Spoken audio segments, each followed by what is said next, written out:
Team India wicket keeper batter Sanju Samson cricket కు పాక్షికంగా విరామం పలికినట్టున్నాడు.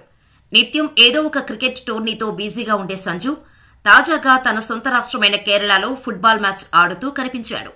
సెవెన్స్ టోర్నీలో భాగంగా ఓ స్థానిక జట్టుకు సంజు ప్రాతినిధ్యం వహించాడు.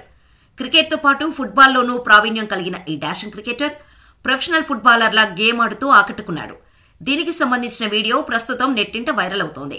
ఈ వీడియో పాతదని కొందరు, ఇటీవలే ఆడిందని మరికొందరు కామెంట్స్ చేస్తున్నారు.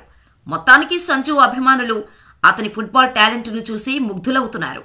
ఇదిలా ఉంటే సంజు శాంసన్ ఇటీవలే సౌత్ ఆఫ్రికాతో జరిగిన నిర్ణయాత్మక 3వ వన్డేలో అద్భుతమైన సెంచరీ సాధించిన విషయం తెలిసిందే. సుదీర్ఘ నిరీక్షణ అనంతరం సంజు ఎట్టకేలకు అంతర్జాతీయ క్రికెట్లో ఓ సెంచరీ బాదాడు. పార్లు వేదికగా సౌత్ ఆఫ్రికాతో జరిగిన మ్యాచ్లో సంజు 114 బంతులు ఎదుర్కొని 6 ఫోర్లు 3 సిక్సర్ల సాయంతో 108 పరుగులు చేశాడు. సంజుకు ఏ ఫార్మాట్లో అయినా ఇదే తొలి సెంచరీ కావడం విశేషం. ఐపీఎల్లో సంజు పేరిట 3 శతకాలు ఉన్నాయి.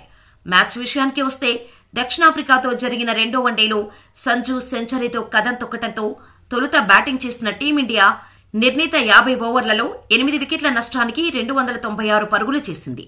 అనంతరం ఛేదనకు దిగిన సౌత్ ఆఫ్రికా అర్షదీప్ సింగ్ విజృంభించడంతో 45.5 ఓవర్లలో 218 పరుగులకు ఆలౌటై 78 పరుగుల తేడాతో ఓటమి పాలైంది.